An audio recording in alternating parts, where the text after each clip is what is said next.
you will always be my queen.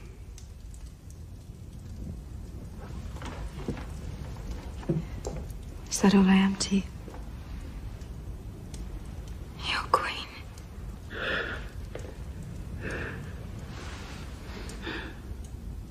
All right then. Let it be fear.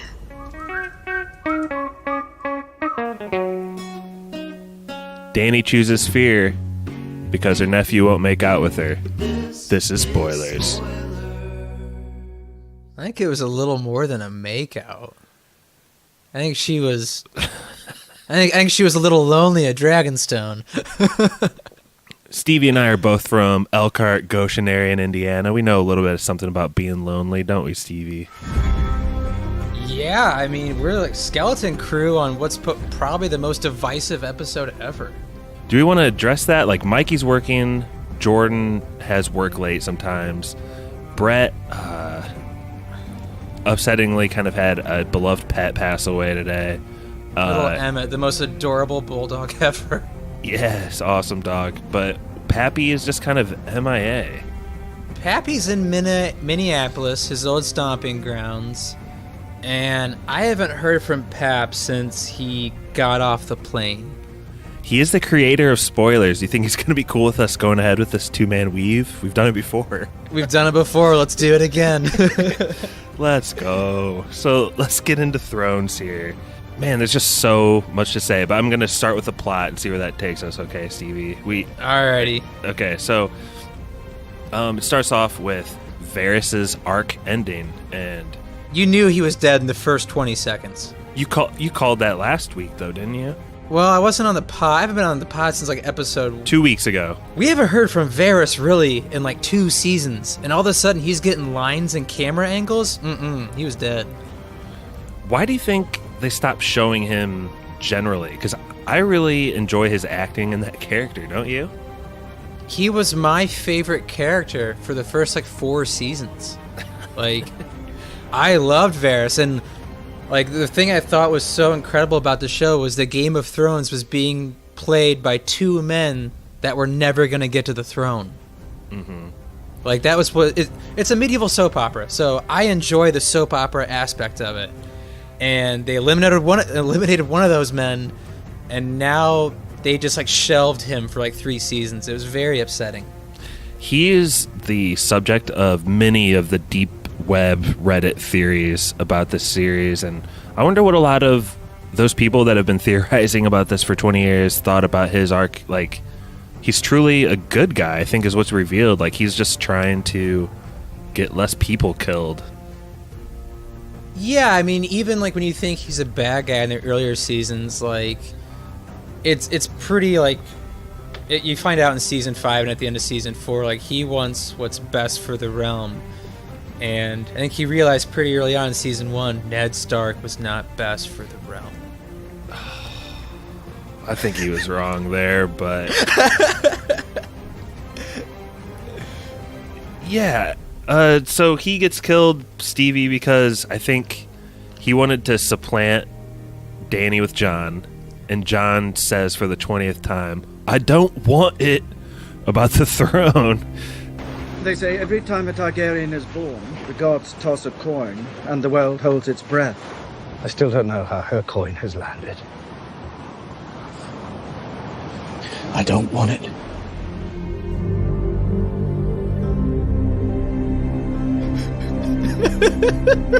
And Tyrion tattles, and we can move into Tyrion. Like, Dany gives him this very ominous speech here.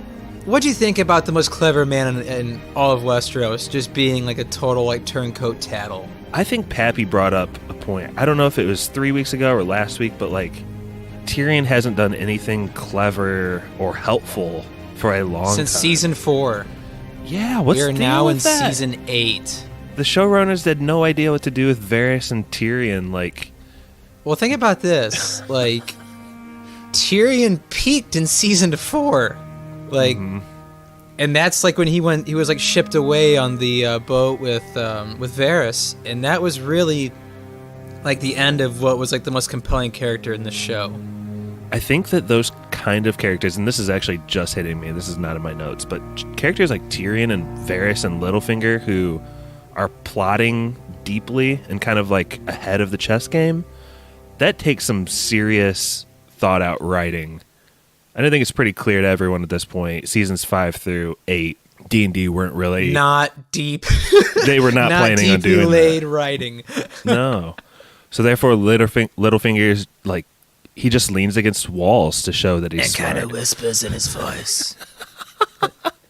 And That's all he did. They couldn't figure out anything for Tyrion to do. Like, we had this moment in the thread, Stevie, where you were like, well, Josh, what would you have liked to see happen? And I wrote out this huge manifesto, but I think Tyrion should have infiltrated the keep himself or like taken out the scorpions. He knows that place better than anybody. Him and Varys Like- definitely do, yeah. Like, they know ins and outs, like, from, like, the Red Keep down to Flea Bottom. They know that city. And it had been real compelling that, like, the people that wanted to see him dead, he was going to save again. If he had just infiltrated and started ringing some bells or some other crazy stuff, instead of just, like, walking through dust. We wanted what you want, a better world, all of us. Varys as much as anyone.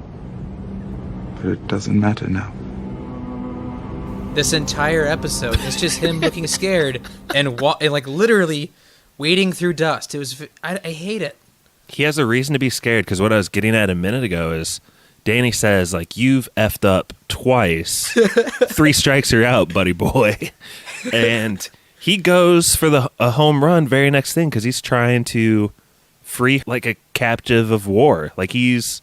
that's treason, right? Yeah. I'm still confused by this, like... So correct me if I'm wrong. Jaime fights at the Battle of Winterfell. Helps, like, the whole place succeed, but he can't get into King's Landing because why? I think, knowing Jaime, he must have just admitted that, like, he's going to be with Cersei. Dude. Let's jump to that part. They're like, hey, we just saw this war hero and we took him.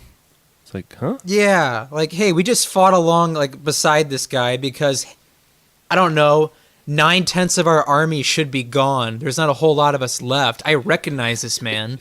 Tyrion's Like- even like, how did they find you? And he holds up his golden arm. It's like, motherfucker, they know your face. There's like 12 of you left. He's like the most famous person in Westeros. It just blows my mind. And okay, let's jump to this. This really bothers me. So episode 4, Dany, according to D&D, just forgets about the Iron Fleet because plot, I guess.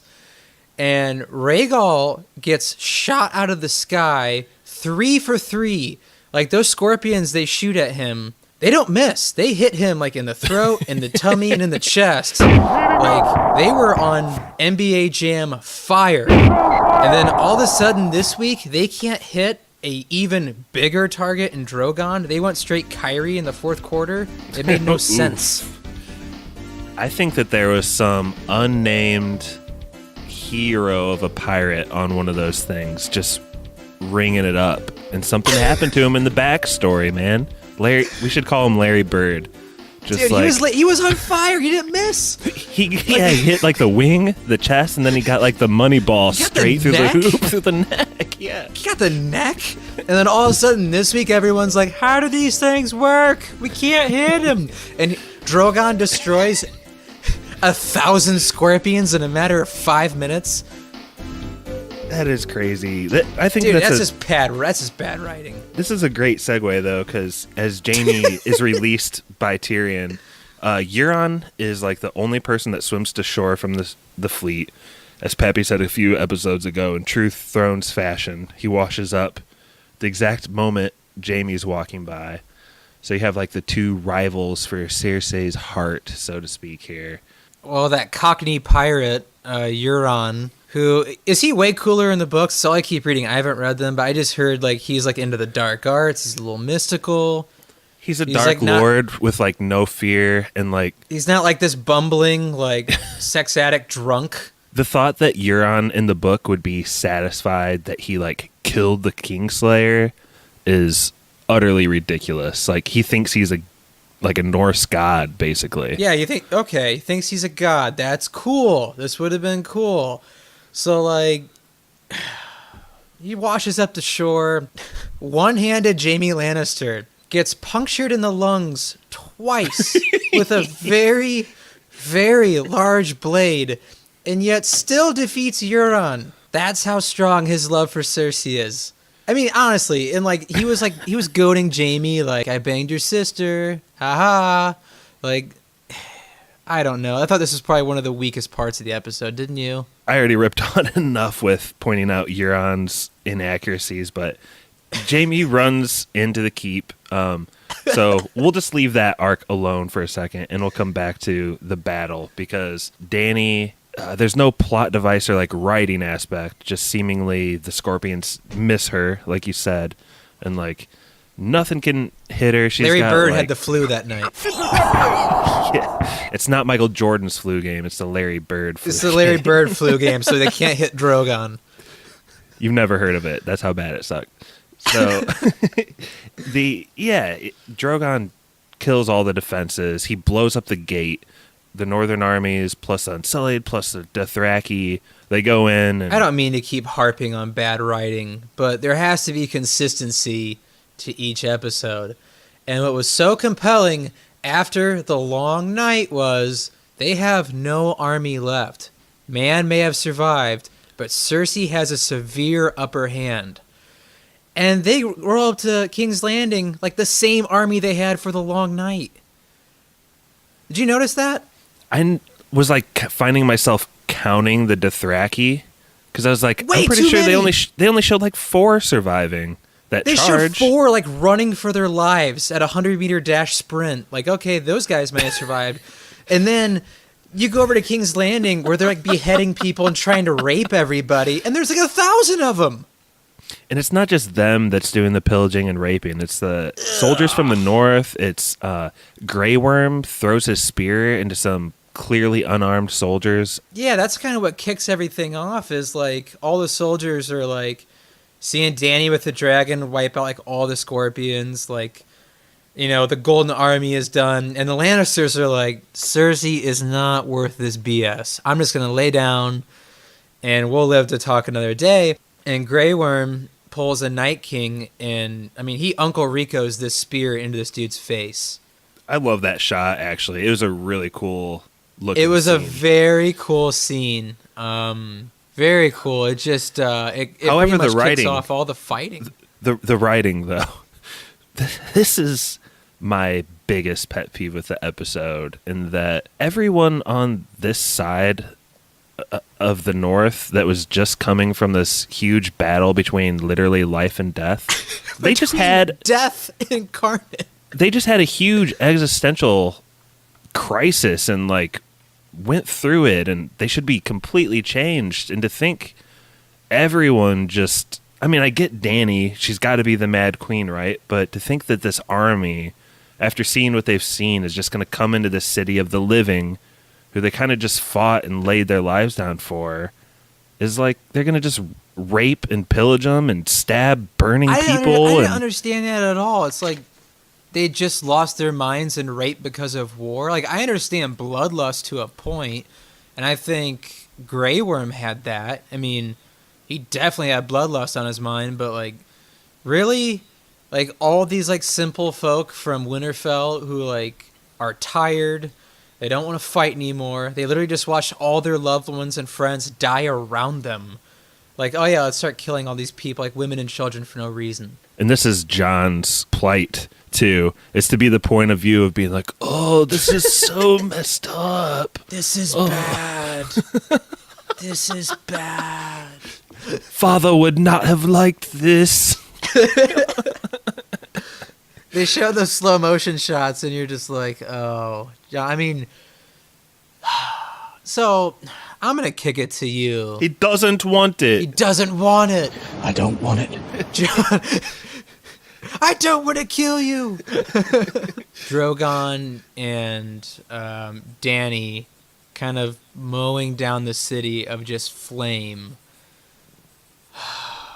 What was your take on that? Just that it was like too easy and the dragon's OP again. Yeah, I mean, especially because it's just Drogon, and like, I kind of go back to that Rhaegal thing. It's like that dude got Larry Birded out of the sky in 2 seconds. Someone had to put up somewhat of a fight off Drogon, or otherwise his lore is just the baddest dragon that ever lived.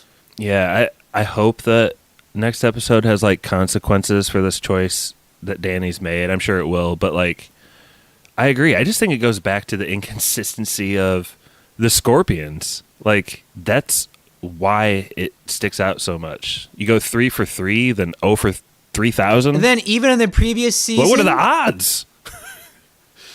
Yeah, dude, those things have been set up to have like pretty good accuracy. Accuracy and like the and full pretty city good of them. Yeah, and can't hit the biggest target you've ever seen because of plot.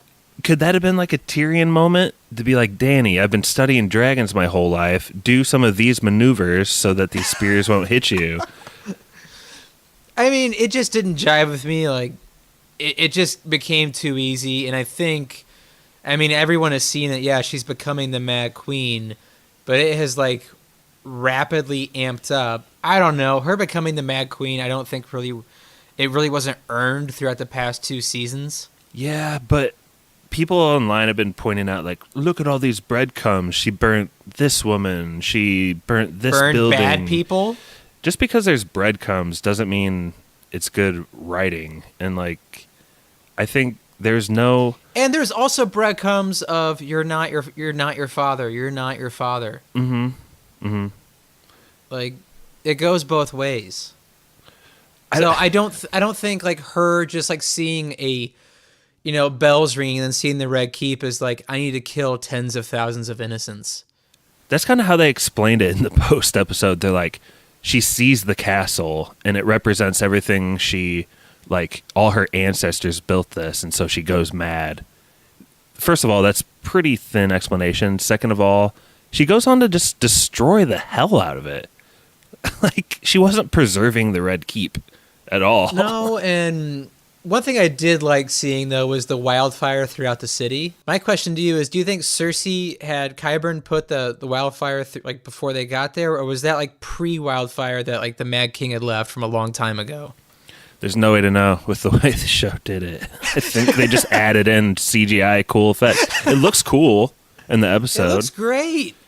I think I said that was another place where Tyrion could have came in. He could have dispatched some folks to like move wildfire to certain strategic places so it wouldn't hurt as many people or something. That or just kind of like guarded off the city. I don't know. Where are we at in the story? I feel like we've gone 1,000 places. Yeah, I still got a pretty good handle on it. Right. So I don't want it. I never have. as this I'll probably edit that out. As this fight wages on, and the dragon is basically like a nuclear bomb in the city, so everyone's like burning and stuff, and Arya and the Hound have made it to kind of the inner keep, I would say, and they're in the map room. This is probably one of the stronger scenes of the episode, I thought, right? Easily.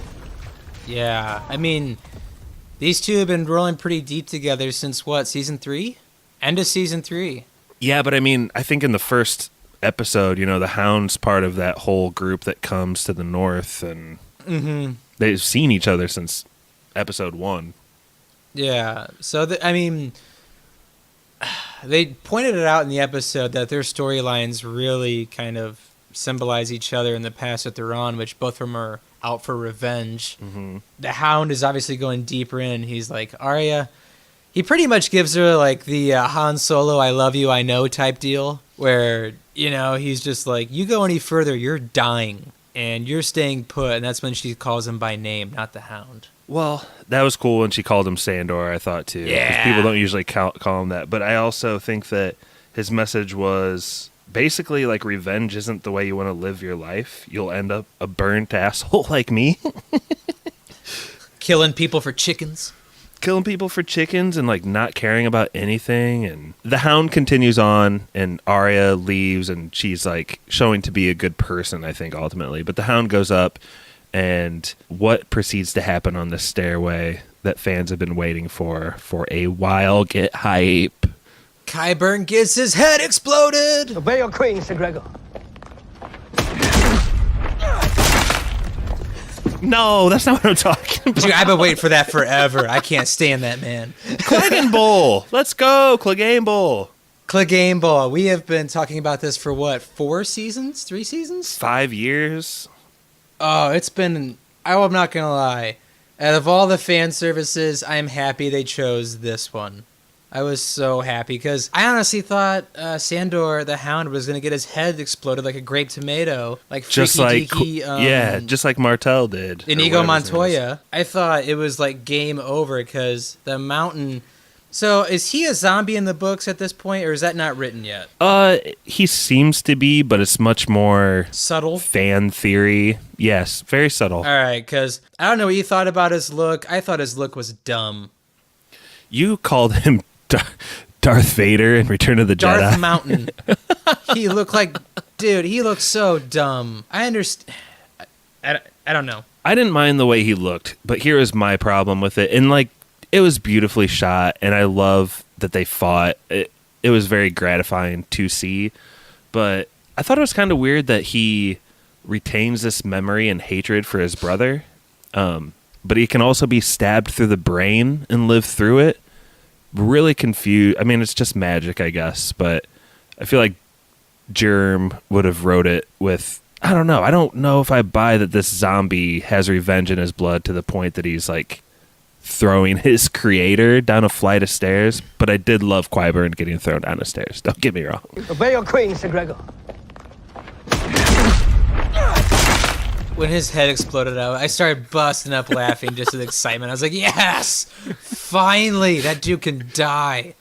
It's kind of like a death scene out of like Mr. Deeds or like an Adam Sandler movie. It really was. It was so sudden. I was like, oh, good. He didn't get like a very impactful death at all. I was like, oh, Qyburn, you're just dead. It's like, fantastic. But what did you think about the decision to really mirror the Hound and Arya going through trials and tribulations at the same time? Because Arya's getting like blown up in the streets and getting trampled on, and the Hound is getting his ass kicked on the stairs going to the Red Keep. Like, like they really mirrored each other. What'd you think about it? I think that's Phantom Menace syndrome in a nutshell. Okay. The action's so strong with Hound versus Mountain. You can stick on that scene. I didn't think they needed to cut it. Exactly. You don't need to cut away to draw this parallel. Like, that scene before was so strong, you really didn't need that. And you're going to come back to Arya running through the streets anyway.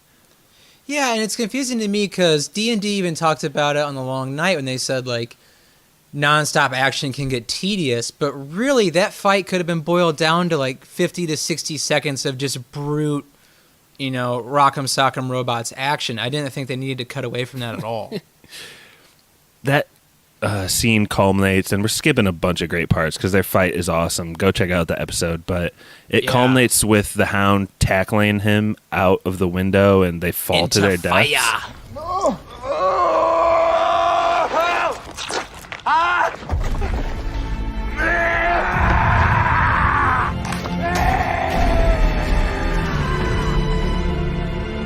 Yeah, I guess they're falling into fire. That's great, but for the writers to say, like, we knew fire had to be part of Sandor's death and his sacrifice, but, like, he didn't die from the fire. He died from impact. Like, he didn't know the fire was out there. He fell a good 200 feet. He wasn't bravely jumping into the fire. He blindly fell through bricks into the fire. That was not poetic, but it was a really cool shot. He had like a quarter of an eye left. One of them was pushed into his brain. He could barely see. He didn't know fire was out there. I was weirdly relieved when he could see a little bit out of one of them. It was Dude, a weird I was feeling. so scared. I was like, please don't show his eyes gone. Please don't show his eyes gone. I'm not going to lie. Oberyn Martell's like head getting squishy like haunted me for a good 2 days. I killed her children. Then I raped her. Then I smashed her head in like this. It's like, I never want to watch that again. It's pretty rough.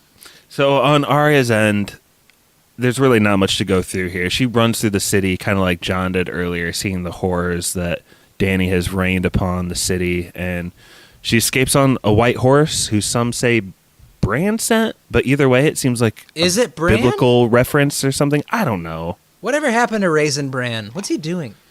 I've not heard any Bransers for quite some time, but it seems like he could have been helpful when he's like, hey, John, if you tell your sisters the secret, King's Landing will pretty much be razed to the ground. Hey, like tens of thousands of people are gonna like die. Just bang your aunt, man. Take one for the team.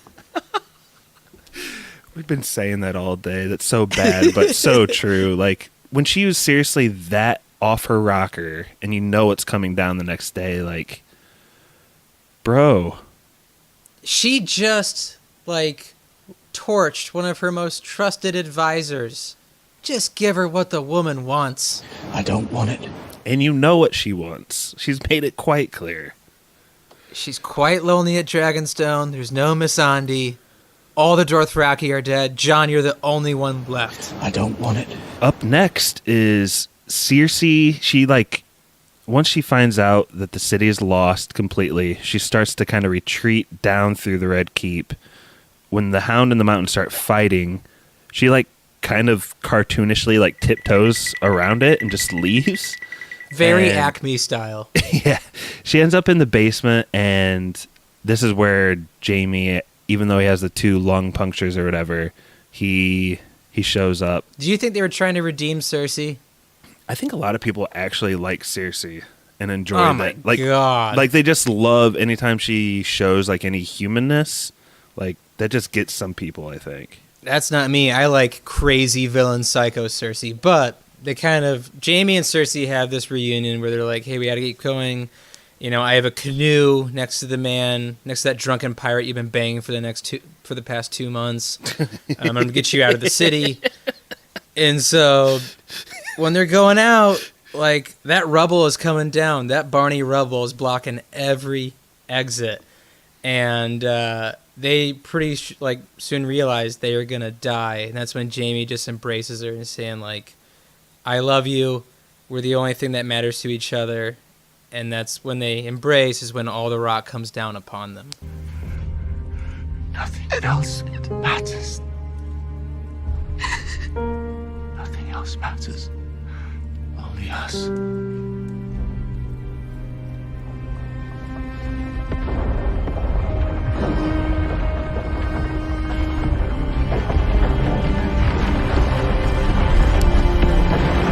You don't think there's any way they're bringing either of them back, or they survive, right? They're gone. Oh, Gone to- God. I mean, that's Dunzo. That's, that's 2 million tons of Targaryen rubble coming down upon them. They're done. People always make that thing saying, like, just because it didn't happen like you wanted. Well, I think Cersei has to live, in my opinion, but that's just me. I think she's so bad that she's one of those characters that has to live. It's hard to say. I think most disappointing for me is that Jaime, like, Through his kind of with- character arc to the wind. yeah, he goes back just to die with Cersei under the rubble. I mean, if that was the case, I wish they would have made more of a point to show how just truly miserable he was in life. I don't think they should have had him hooking up with Brienne. I think it should, or Bryn, or whatever her name is. I think You think you should have turned her down? I think he just should have turned. Yeah, he should have just turned into, like, drinking Tyrion from, like, the earlier seasons and just, like, hated I life. love Wine Tyrion. Wine Tyrion's the best. Yeah, he turns into wine Tyrion. He just fights for the living, and then he's like, my job here's done. Might as well go die with my sister. Like, Who I bang. yeah, but I don't know. yeah. I think they could have mirrored his arc, not even on the Cersei level, but the Kingslayer level. I think they really could have done something with that, especially for the fact that, like, for a long time, that name is, like, such a, it's slander to him. It's like they call him the Kingslayer because, he saved all those people, but no one really understands that. And him and think- Tyrion's scene was so good, except for when he's like, I don't care about the people. And it's like, dude, isn't that part of, like, your lore? Isn't that part of your arc? Like, isn't that why, like, you're partly miserable because people call you the Kingslayer, even though you're, like, one of the greatest fighters ever? You saved so many people. And it'd have been so interesting had he had to choose, like, the people over someone he loved. Whether it be Cersei or, say, like, Dany, saving people from the fire again. It would have been a great way to close that out. Yeah, it would have been. I don't want to get into like too much changing of the narrative, but it was okay. It was okay. Yeah. But I'm being sincere though. Like the Tyrion Jaime last scene together, and Tyrion talks about how that was good. I got teary eyed. Not gonna lie. What happens at the end here? Like, not a whole lot. I think Arya actually getting away on the horse is the very last thing they show, but like the city's in flames. I loved what this director did, and I know the showrunners want to take credit for it, but I think this is all director. Like, when they showed all the dragon points, like, from ground level, I thought that was awesome, especially throughout the city. Mm-hmm. The cinematography and the action in these scenes is so good and strong and just chaotic. It was so much fun to watch. I think they should have cut to Dany close up like once though. I really wanted to see like what does mad crazed out Dany look like, you know what I mean? I'm sure they shot it and I'm sure they cut it for a reason. Dude, I think her acting's been pretty good this season, honestly. It's probably the best so far out of all the seasons. People keep giving her so much crap. I'm tired of those jokes. I'm tired of the coffee cup jokes. I'm ready for the season to be over. Stevie, do you have a yes or no? I love Starkbucks. So, man, I am waiting for either myself or some internet. This is a no for me. Storytelling wise, it's the weakest of the season. Like by far, it's just like, hey, we had to get this done. Just throw it in there. They're just throwing baloney at a wall at this point. You know what I mean? Mm-hmm. Like some things are sticking, some things aren't. And this, I mean, even with how great the action was, and some of the acting is super strong, the writing is just so bad. And I think the only way you can make this episode work is if you present it out of order. I think that's the only way it works. Yeah, you said that in the thread earlier today. What do you mean by that? In my mind, you need to start that off that episode with Arya covered in ash running for her life. Like, I don't think you show Varys like plotting in the very beginning. I think you show that like near the end. You know, I honestly think you show this like completely out of order and just unstructured, like the way that disassembling of the city was. It's from so many different vantage points. I think telling it chronologically was its biggest downfall. Because his writing is so bad, you have to show it out of order. They're not worried about doing anything creative here, though, I don't think. They just are mashing out these huge moments. But it's the writing was so bad. The way to mask that, though, was to honestly show it out of order. You know what I mean? Yeah, and I like what you said about, like, the acting being pretty, like, I think that's what Dany has been victim of the last season and a half, actually, is her character's just poorly written, and her lines are bad. Oh, her double talk? Yeah. Her double talk is hard to watch and listen to, and I think you start off the episode extremely dirty and scary and eventually get it to a clean point.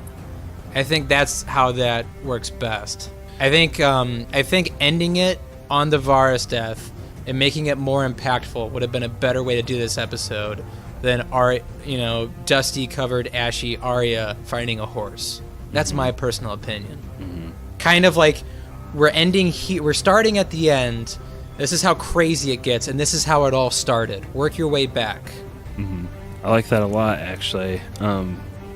I'll hit into my yes or no.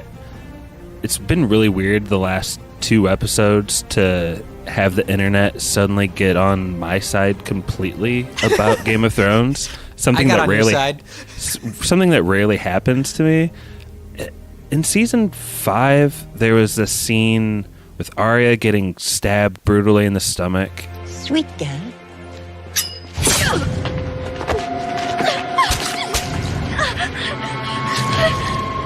And she just like lived and was fine next episode, no consequences, and like something pinged in my mind that was like no source material for that, and like this is just plot armor gone off the rails, and like the show, like I lost confidence in the showrunners then, and at this point, like this episode is so full of action, and it does have Clegane Bowl, and I was more than entertained during the episode when I'm just like mindlessly taking it all in. I'll give it a soft yes. But like, I'm giving the last 3 seasons of Thrones a no. But like the episodes, sometimes when you could just take them as one-offs, as pure entertainment, this is pretty top notch. You lost faith way before I did. I lost faith when they went to go get the White Walker. And there was like 7 of them that left to go do that. And all of a sudden, there was like 80 guys getting tackled by whites. It made no sense to me. That's when I realized something real sinister is afoot here. Mm-hmm. George R. R. Martin always said that the Shire should have been burned, and like I think it was burned in Lord of the Rings, but like should have been wiped. At the very end, it was. Yeah, but he's like, it basically should have been like... I guess let me rephrase that. George R. R. Martin, I think he really liked that the Shire was burned, but really hated that there's kind of just like the ring was destroyed. Well, no, that like there's King Aragon, and he was just like a great king, and everyone lived in peace for like a long time. And so I get that that's not the route that he wanted to go. It's not a fairy tale we're watching here. So it's interesting to see this plot out, and I was entertained. So yeah. But anyway, one last thing before we sign off here, Stevie. Sir Barristan Selmy, the actor who plays him, came out on a French interview at some convention and said that George R. R. Martin told him books 6 and 7 are finished and waiting publication once And Sir Barristan is still alive. He's like, I'm still alive in the books, and books 6 and 7 will prove it. He's a jilted lover, man. Like, you could tell when the producers like were having him killed. I think he like put some like dark sorcery over the set. Honestly, he was a madman. Ian McElhenney. Is that when him and Grey Worm were both stabbed by the harpies? He's like overwhelmed, and like it's so forgettable. He's one of the coolest characters in the books, but he was also a super cool character in the first 3 seasons. Like a lot of these characters, super cool in the first 3 to 4 seasons. I'm going to put the chances of books 6 and 7 being written at 0%. What do you say, Stevie? Oh, dude. So it would be the greatest middle fingers, like double up. Like if George R. R. Martin had six arms, he would give all 6 fingers to the showrunners, because I don't think they're in a good place right now if he had them done. So I want them to be 100% done. And I think I think everyone's Christmas gift this year is Winds of Winter finally being released. Also, I have one last thing to add. Did you ever hear that shot that George took at the showrunners about the butler? Doesn't he have like 1 million shots at him? Fill us in. I'm not familiar with this one. So there's an interview that he gives, and it's honestly one of my favorite things to roll, because it's very true and a lot why, like, I think Reddit ruins TV shows personally. I think if Reddit didn't exist, TV fandom would be at a very much better place. But he pretty much says, when you're releasing a story little by little, and you find out that the butler did it along the way, and you tried to change it to the chambermaid did it, your story then becomes so unreliable and it makes no sense. So that's what he thinks. What do you think he's in reference there, specifically? I think it's going to go... I think he had it going down way different than the showrunners gave us, and especially with Jon. I think it's a lot different with Jon. Because you could tell, like, Jon was their golden boy until he peaked, and it's like, oh, it'll be so obvious if we do this. Reddit's saying it'll be super obvious. We got to change it. We brought up Reddit earlier in this pod, too. Reddit's a strong force out there. Yeesh. Dude, I'm telling you, TV fan, like, I love Reddit, but TV fandom movies would be way better off if there was no Reddit. Just saying. I don't think we have a Reddit spoilers account, but we do have a Reddit Instagram, a Reddit Twitter, and Spoiler Man is here to tell you all about it. Take it away, Spoiler Man. Welcome back. Okay. Haven't talked all day, and so you get a nice deep voice. Here we go.